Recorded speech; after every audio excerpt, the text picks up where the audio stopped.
Okay, good evening to everyone. इस lecture में हम बात करेंगे, जहाँ पर हमने पिछला लेक्चर को स्टॉप किया था। हमने ये भी समझा था कि एनर्जी फ्लो इकोसिस्टम में होता है और हम एनर्जी फ्लो को क्यों पढ़ते हैं और ये कैसे कैसे फ्लो होता है। उन चीज़ों को हमने पिछले लेक्चर में समझा था। इस लेक्चर में हम उससे आगे की कहानी को समझेंगे, लेकिन ब्रीफ में थोड़ा सा रिकैप ले लेते हैं। देखिए, हमने अब तक समझ लिया इकोसिस्टम, हमने ये भी समझा इंडिविजुअल, पॉपुलेशन, कम्युनिटी। इसके अलावा हमने समझा ecotone, edge effect, niche, autotrophs, heterotrophs. इसके अलावा ट्रॉप्स किसे कहते हैं और ट्रॉप्स का क्या मतलब है, हमने ये भी समझा था। और फिर हमने समझा था एनर्जी फ्लो, एनर्जी कैसे फ्लो करता है, कैसे बढ़ता है और कैसे घटता है। ठीक है, अब देखिए लास्ट लेक्चर में जो, हाँ, जहाँ पर हमने ये बोला था कि हमें पढ़ना है फंक्शन ऑफ एन इकोसिस्टम, मतलब इकोसिस्टम कैसे फंक्शन करता है। और किसी भी फंक्शन को करने के लिए एनर्जी रिक्वायरमेंट है, क्योंकि बिना एनर्जी वर्क हो नहीं सकता है, एनर्जी चाहिए था। इसलिए हमें एनर्जी फ्लो पढ़ना पड़ता है इकोसिस्टम के फंक्शन को समझने से पहले। और इकोसिस्टम में एनर्जी का फ्लो कैसे होता है, तो ये फूड के माध्यम से होता है।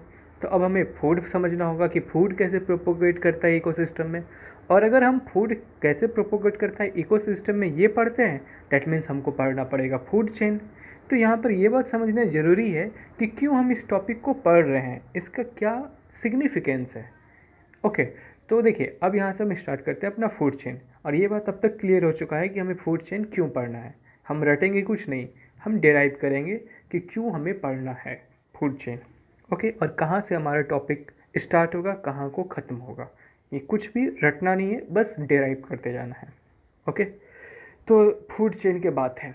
देखिए, फूड चेन कहने का मतलब है कि कोई भी ऑटोट्रॉप्स के द्वारा बनाया हुआ खाना कैसे इकोसिस्टम में फ़्लो करेगा।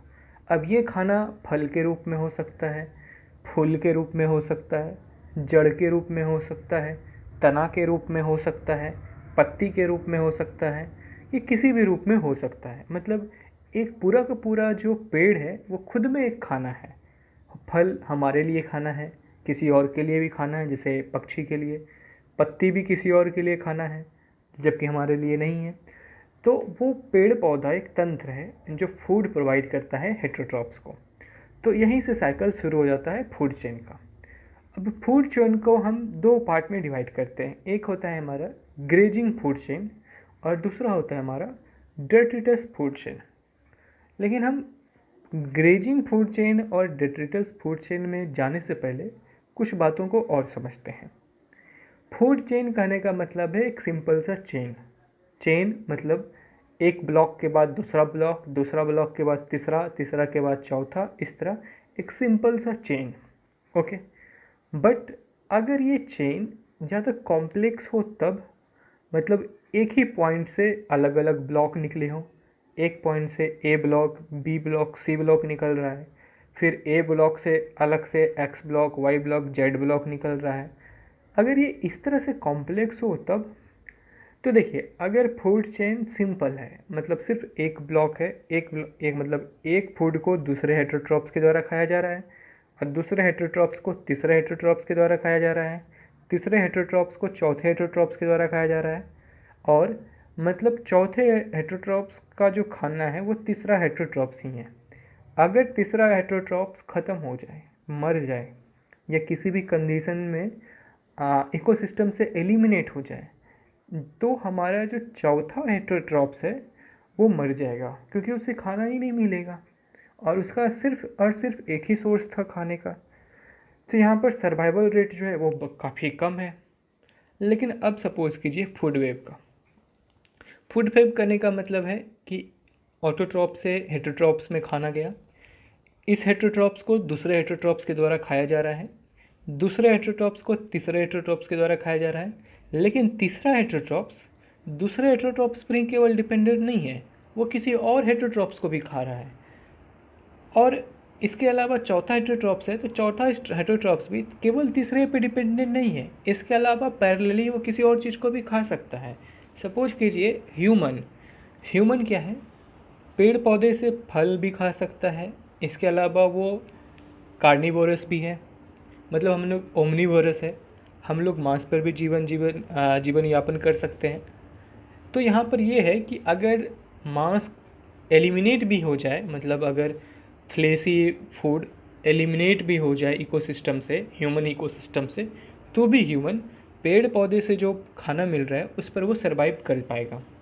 लेकिन सपोज कीजिए एक ऐसा इकोसिस्टम है जहाँ पर एक स्पीसीज एक्स केवल वाई को ही खाता है और उसी से अपना पूरा का पूरा लाइफ का सर्टेन एक्टिविटी जो पूरा साइकिल है वो कंप्लीट करता है, और अगर वाई ख़त्म हो जाए तो एक्स भी ख़त्म हो जाएगा। तो इंटरडिपेंडेंसी है, और ये एक ब्लॉक है, एक को एक के द्वारा खाया जा रहा है, तो ये हमारा फूड चेन है। अगर एक को कई लोगों के द्वारा खाया जा रहा है और कई लोगों का अलग अलग प्रकार का फूड है, तो वहाँ पर होगा अगर एक ख़त्म भी हो जाए तो उसके पास चांसेस है कि वो दूसरे पर अब खाकर अपना जीवन बिता लेगा। तो फूड चेन में जो सर्वाइवल रेट है वो काफ़ी कम होता है, जबकि फूड वेब, इसको हम वेब कह सकते हैं क्योंकि एक तरह का खाने का एक जाल है, तो फूड वेब में सर्वाइवल रेट काफ़ी ज़्यादा होता है। मतलब किसी इकोसिस्टम में अगर एक स्पीसीज़ का अपना फूड वेब है, वो कई प्रकार के खाने पर जीवन यापन कर सकता है, तो उसके सर्वाइवल का जो चांस है वो काफ़ी ज़्यादा अधिक है कंपेयर टू वो एनिमल जो सिर्फ और सिर्फ फूड चेन पे डिपेंड है, सिर्फ एक ही चीज़ को वो खाता है। ओके, तो यहाँ पर हमने ये समझा फूड चेन और फूड वेब। फिर हम एक बार फिर से रिवाइज करते हैं कि हम फूड चेन और फूड वेब क्यों पढ़ रहे हैं।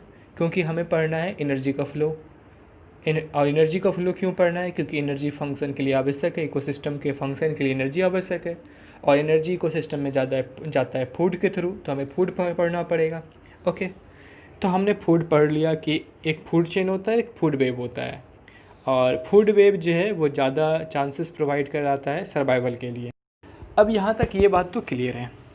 अब देखिए, जब फूड किसी ऑटोट्रॉप से हेटरोट्रॉप्स में जाता है, तो इस जाने के दौरान उस फूड में कई प्रकार के केमिकल होते हैं, कई प्रकार के मॉलिक्यूल होते हैं, अमीनो एसिड होता है, प्रोटीन होता है, इसके अलावा कई माइक्रोन्यूट्रिएंट होते हैं, इसके अलावा कई ऐसे भी चीज़ होते हैं जो उस स्पीसीज़ के लिए बेनिफिट नहीं है, वो स्पीसीज़ उसको डाइजेस्ट नहीं कर पाएगा। आप इसको एक सिंपल से एग्जांपल से समझ सकते हैं कि मनुष्य जो है वो लकड़ी पर जीवन यापन नहीं कर सकता है, लेकिन दीमक जो है वो लकड़ी को खाकर ही अपना जीवन यापन करता है। मनुष्य के लिए लकड़ी में कई प्रकार का ऐसा मॉलिक्यूल है जो वो डाइजेस्ट नहीं कर पाएगा, लेकिन जो दीमक है वो उसको डाइजेस्ट कर जाता है। तो अलग अलग स्पीसीज़ का अपना अलग अलग डाइजेस्टिव तंत्र है, अलग अलग डाइजेस्टिव सिस्टम है, जिसमें वो मॉलिक्यूल को डाइजेस्ट करता है, और सर्टेन चीज़ को वो स्टोर करके भी रखता है जो वो नहीं डाइजेस्ट कर पाए। तो जब अब एक फूड को किसी हेटरोट्रॉप्स के द्वारा खाया जाता है, तो उसमें कुछ ना कुछ ऐसे मॉलिक्यूल होते हैं जो उसके द्वारा डाइजेस्ट नहीं किया जा सकता है, वो नहीं डाइजेस्ट कर सकता है। तो आखिर इस मॉलिक्यूल का तब क्या होगा? ये मॉलिक्यूल या तो एक्सक्रेटा के द्वारा बाहर निकल जाए, एक्सक्रेशन के द्वारा, या फिर ये स्टोर हो जाते हैं फैट में। तो कुछ ऐसे मॉलिक्यूल भी होते हैं जो फैट में सॉल्युबल नहीं हैं, वो बाहर निकल जाते हैं। लॉन्ग ड्यूरेशन के नहीं है, वो बाहर निकल जाते हैं, उनका लाइफ साइकिल लॉन्ग नहीं है तो वो बाहर निकल जाते हैं, या वो डिके कर जाते हैं, अंदर में ही टूट जाते हैं। लेकिन कुछ ऐसे मॉलिक्यूल भी होते हैं फल में जो मतलब और या खाने में जो हेटरोट्रॉप्स के द्वारा खाया जाता है, जो फैट में सॉल्युबल भी होते हैं। इसके अलावा वो लॉन्ग लाइफ भी उसका होता है। ठीक है, तो ऐसे चीज़ों का जब स्टोरेशन होता है हमारे फैट में, तो टॉक्सिसिटी लेवल बढ़ती है फैट में, और इसी को हम कहते हैं बायो एक्यूमुलेशन। मतलब बायो मतलब लिविंग ऑर्गेनिज्म के द्वारा जो एक्यूमुलेशन किया जा रहा है टॉक्सिसिटी का, उसको बोलते हैं बायो एक्यूमुलेशन। ओके, अब देखिए, इसको फिर से हम समझेंगे एनर्जी फ्लो की तरह। हम सपोज करते हैं 4 साइकिल, ए, बी, सी और डी। ए ऑटोट्रॉप्स है और बी, सी, डी हेटरोट्रॉप्स है। ए से खाना बी में गया, बी में जाने के बाद बी उसको डाइजेस्ट करेगा, कुछ मॉलिक्यूल को वो नहीं पचा पाएगा और कुछ फैट उसमें स्टोर हो जाएगा उसके बॉडी में। फैट में कुछ टॉक्सिसिटी पॉइजन स्टोर हो जाएगा। अब ये जो स्टोर होगा ये बी को खाया जाएगा सी के द्वारा। तो सी जब खाएगा तो उस बी को जब वो खाएगा तो बी का टॉक्सिसिटी उसमें स्टोर होगा, और बी खुद में जो स्टोर किया था टॉक्सिसिटी वो भी टॉक्सिसिटी सी में स्टोर होगा। वापस सी को जब डी के द्वारा खाया जाएगा तो डी में कुछ टॉक्सिसिटी स्टोर होगा, और जो सी में मौजूद था बी का भी वो भी स्टोर होगा डी में। तो यहाँ पर हम देख रहे हैं कि जैसे जैसे ट्रॉफिक लेवल में अपवर्ड जाते हैं तो हमारा क्या हो जा रहा है, मैग्नीफिकेशन हो जा रहा है टॉक्सिसिटी का। टॉक्सिसिटी कहने का मतलब है कोई ऐसा मॉलिक्यूल जो हमारे बॉडी के लिए यूजफुल नहीं है, वो बेनिफिशियल नहीं है, वैसे मॉलिक्यूल का जब स्टोरेशन होता है तो हम बोलते हैं टॉक्सिसिटी का स्टोरेशन हो रहा है। ठीक है, तो हम देख रहे हैं कि ट्रॉपिक लेवल के बढ़ने से टॉक्सिसिटी का जो स्टोरेशन है वो मैग्नीफाई कर जा रहा है। ठीक है, तो इसे बोलते हैं बायो मैग्नीफिकेशन। इसको आप और आसान तरीके से समझ सकते हैं कि 3 तंत्र ही लीजिए, ए बी और सी। ए से बी में खाना गया तो बी में कुछ स्टोर हुआ टॉक्सिसिटी, बी से जब सी में जाएगा तो कुछ स्टोर होगा। अब यहाँ पर जो स्टोर होगा वो स्टोर होगा बी से गया हुआ चीज़ भी, और बी को अगर सिंगल कोई लेता उसका भी, तो बी और प्लस ए का टॉक्सिसिटी बदल के सी में आ जाएगा, तो टॉक्सिसिटी इंक्रीज कर गया। लेकिन हमने एनर्जी लेवल में क्या देखा था, एनर्जी लेवल में हमने देखा था कि जब ऑटोट्रॉप से एनर्जी हेटरोट्रॉप्स में जाता है तो एनर्जी घट जाता है। क्यों घट जाता है? क्योंकि ऑटोट्रॉप्स उस एनर्जी का कुछ पार्ट अपने ग्रोथ को बनाए रखने के लिए कंज्यूम कर जाता है और कुछ ही पार्ट को स्टोर करता है, और वही स्टोर किया हुआ बी में जाता है। तो एनर्जी ट्रॉपिक लेवल के बढ़ने के साथ डिक्रीज करेगी, लेकिन पॉइजनस सब्सटेंस टॉक्सिसिटी वो इंक्रीज करेगी। ओके, तो हमने यहाँ पर समझा, और इसी इंक्रीजमेंट को हम बोलते हैं बायोमैग्निफिकेशन। ओके, लेकिन यहाँ पर कुछ और भी कंडीशन है। अगर हम किसी पॉइजनस सब्सटेंस को चाहते हैं कि वो स्टोर हो रहा है हमारे बॉडी में, अगर वो स्टोर हो रहा है तो उस सब्सटेंस का कुछ प्रॉपर्टी होना चाहिए, अदरवाइज़ वो सब्सटेंस स्टोर नहीं हो सकता है हमारे बॉडी में। बॉडी में स्टोर होने के लिए उस सब्सटेंस का मोबाइल होना ज़रूरी है। मोबाइल कहने का मतलब है वो एक जगह से एक ट्रॉपिक लेवल से दूसरे ट्रॉपिक लेवल में जा सके। इसके अलावा वो सब्सटेंस बायोलॉजिकली एक्टिव हो। फिर से कहने का मतलब यही है कि अगर बायोलॉजिकल केमिकल रिएक्शन शरीर में हो रहा हो तो उसमें वो इन्वॉल्व करे। अगर वो इन्वॉल्व ही नहीं करेगा तो वो निकल जाएगा बाहर, रहेगा ही नहीं। वो इन्वॉल्व करे तो कंडीशन नंबर 1 मोबाइल हो, बायोलॉजिकल एक्टिव हो। इसके अलावा वो फैट में सॉल्युबल है, क्योंकि अंत में एनर्जी स्टोर हो या टॉक्सिसिटी स्टोर हो, सारा का सारा हमारे फैट में ही स्टोर होता है। तो अगर वो फैट में सॉल्युबल होगा ही नहीं तो स्टोर होगा ही नहीं। तो टॉक्सिक और पॉइजनस सब्सटेंस को एक्यूमुलेट होने के लिए किसी के भी बॉडी में क्या होना चाहिए, उस सब्सटेंस को मोबाइल होना चाहिए। इसके अलावा वो सॉल्युबल हो फैट में, बायोलॉजिकल एक्टिव हो, और उसका जो लाइफ साइकिल है मतलब वो अपने आप ख़त्म कुछ ही समय में ना हो जाए, लंबे समय तक वो बना रह सके, उसका जो लाइफ साइकिल है वो ज़्यादा हो। तो हमने यहाँ पर क्या समझा, हमने यहाँ पर फूड चेन समझा, हमने यहाँ पर बायो एक्यूमुलेशन समझा, हमने यहाँ पर बायोमैग्निफिकेशन समझा। ओके, अब बात है बायो जियो केमिकल साइकिल का, और ये तो सिंपल है, बस नाम से ही इसको आप समझ सकते हैं। देखिए फिर से बात आ जाएगा हमारे खाने पर ही, एक ये बिल्कुल कहानी की तरह है। आप भी सोचिएगा कि क्या बार बार खाना खाया, उसको खाया। ये पूरा का पूरा बेसिक्स यहीं पर है, और यहीं से सवाल उठेंगे। वो आपसे ये पूछ लेगा कि बायोमैग्निफिकेशन में ट्रॉफिक लेवल ए से सी में जाने के बाद क्या होगा, डिक्रीज करेगा, इंक्रीज करेगा, सेम रह जाएगा, इस तरह से वो पूछ सकता है। तो अगर आप डिराइव करके समझिएगा बिना रटे तो ईजी होगा आपको आंसर करने में। ओके, तो यहाँ पर हम फिर से स्टार्ट करते हैं अपना बायोजियोकेमिकल को पढ़ने से। मतलब हमें समझना है बायोजियोकेमिकल साइकिल क्या होता है, और बायोजियोकेमिकल साइकिल ही हमें अगला टॉपिक देगा न्यूट्रिएंट साइकिल। ओके, क्योंकि आप जब इकोसिस्टम या फिर इन्वायरमेंट पढ़ते हैं तो उसमें आप न्यूट्रिएंट साइकिल भी पढ़ते हैं, लेकिन आप न्यूट्रिएंट साइकिल क्यों पढ़ते हैं?